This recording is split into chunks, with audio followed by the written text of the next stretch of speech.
all and get involved? Yes, in Los Angeles it was, because I'm an independent film producer. I think if I was working for Paramount or Warner Brothers or had a deal with Sony, no problem. But as an independent film producer, it was really difficult to get past the receptions. And I tried to really go through the traditional means of contacting an actor and submitting a project. So, when I found out about the Sunflower Blues Festival and Super Chicken, who was his favorite artist, it's all true, we made plans, and we had 2 children at the time. We flew down to Memphis and drove 1 hour south to Clarksdale, and we knew he would be there that Friday, just like clockwork. And it is a little different in real life. I had an opportunity to talk with them for about 20 minutes before Super Chicken performed, before they let people in. I kind of got in there and gave them the script. And we had met Morgan a few times before in the past, at film festivals and events in LA, but he didn't know our name, or he wouldn't know us. So I just explained the project. I actually told him why we had to resort to coming halfway across the country to give him the script, with our 2 kids. And he's all, don't tell me that. But he promised he would read it. And he told me he had a stack of screenplays this high at home that he had to get through. And those probably each had a $15 million offer attached to them, so I'm sure we went to the bottom of the pile. But he promised he would read it, and I said, I was really satisfied that we got the script into his hands, because oftentimes you try to do it the right way, and you send your project to the actor's agent or manager, and he or she will never get it, or never even hear about it.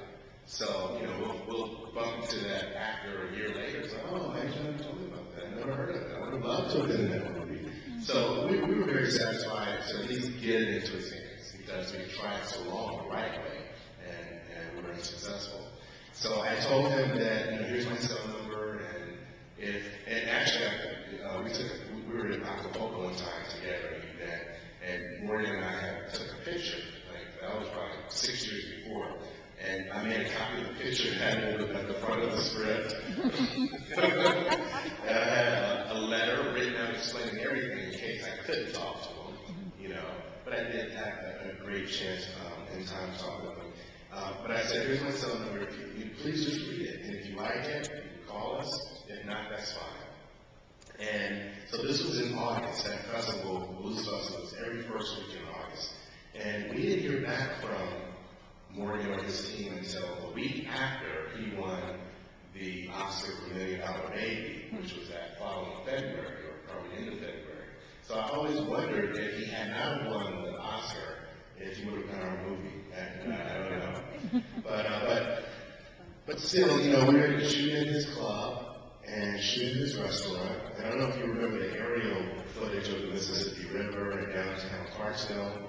Those were shot from one of his airplanes. So they really brought out the red carpet for us, and at no charge. They didn't charge us anything to use those locations.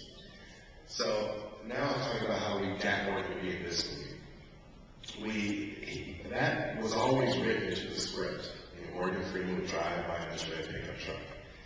So, and we actually shot during the August Blues Festival just to make it authentic.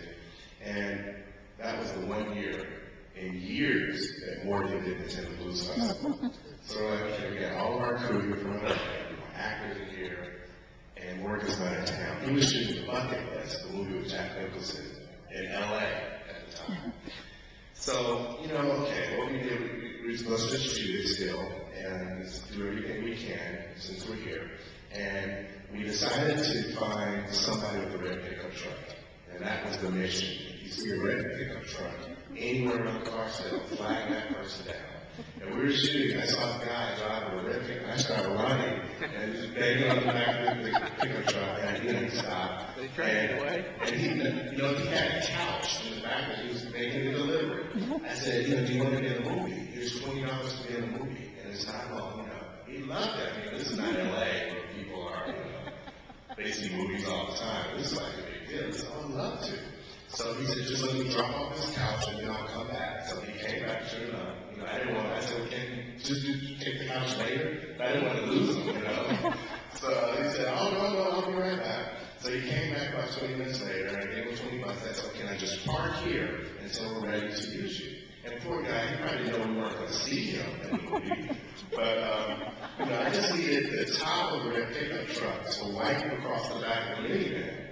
And it worked, So we got what we needed in Clarksville. And we finished the movie, we mixed it, we did the color correction, finished editing. And still working on Morgan.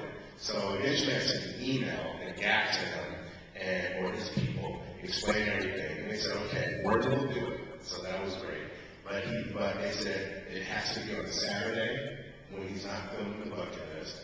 It can only be 1 hour because the schedule was so tight. And we had to shoot in LA.